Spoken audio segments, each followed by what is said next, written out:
Hello, YouTubers, friends, compatriots, bootlicker, shills, desolators, peasants, vassals, minions, meat sacks. I'm Useful Idiot. Welcome. Today, let's go to Saudi Arabia. And interesting story came out about Saudi Arabia helping to finance Netanyahu's re-election campaign in 2015. And interesting story developing side by side because, first of all, of course, we have all these dramatic changes going on in Saudi Arabia as they announce huge programs to try and move away from their oil-based economy. And as I brought up in other videos, good luck with that.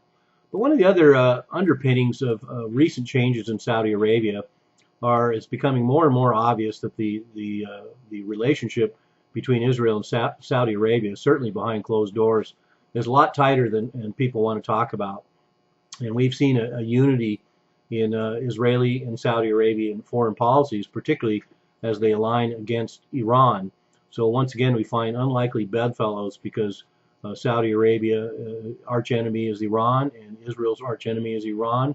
Therefore, the enemy of my enemy is my friend. And so here we have a good example of that.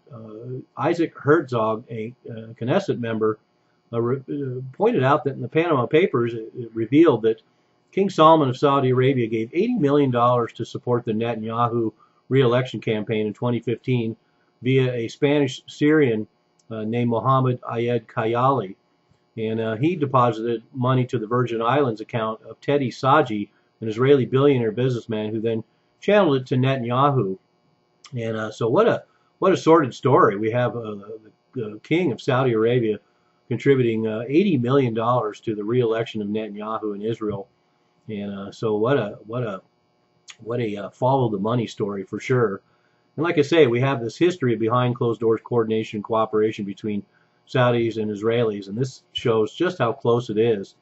And the Jerusalem Post added that, quote, rather than being isolated, Israel is being incorporated into the Saudi-led orbit, unquote. And so there's a feeling that Israel is joining the Saudi Arabian foreign policy and not necessarily the other way around. But some other stories have come out recently that kind of augment this story, and once again shows the shift of Saudi Arabia away from basically supporting the Arab League line and behind closed doors aligning with Israel. And another example of that is that this last month in April, Hezbollah claimed Israel was training Saudi military forces and officers. And so there's another layer. We now have the Israeli military actually helping train the Saudi military. And this could be a reaction, of course, to other recent developments. The Arab League under Saudi pressure, recently labeled Hezbollah a terrorist group. And in fact, Saudi Arabia also withdrew their $4 billion pledge to Lebanon. So the dynamic between Saudi Arabia and Lebanon and Israel has shifted dramatically.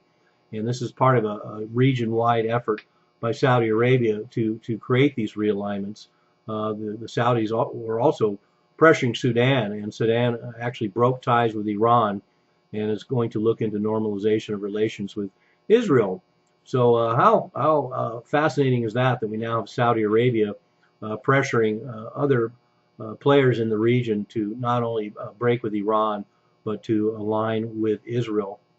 And in fact, Saudi Arabia said that if Israel could come a little closer to fulfilling the Arab League terms for a peace settlement in that region, they'll even open an embassy in Tel Aviv. And I'm sure that's on the books already.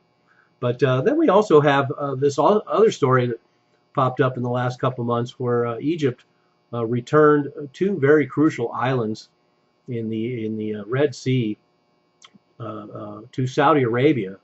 And this is unheard of. I mean, think about that for a minute. How often do we have countries in the world that volunteer to hand over particularly strategically important land to other countries? It just is unheard of.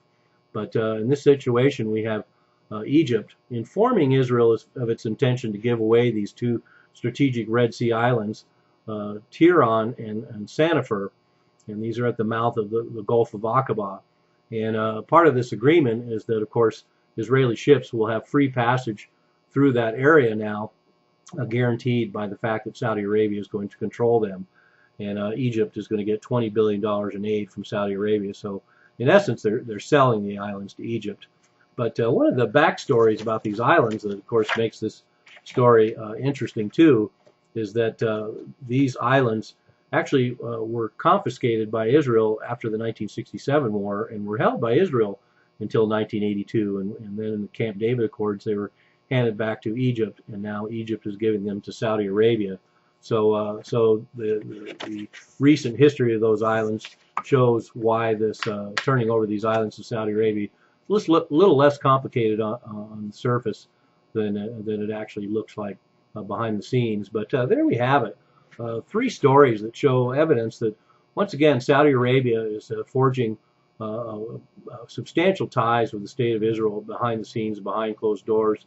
And once again, this story also shows that aside from all the political rhetoric out in the media that shows one dynamic going on in the world, the actuality is there's a whole different narrative going on behind the scenes.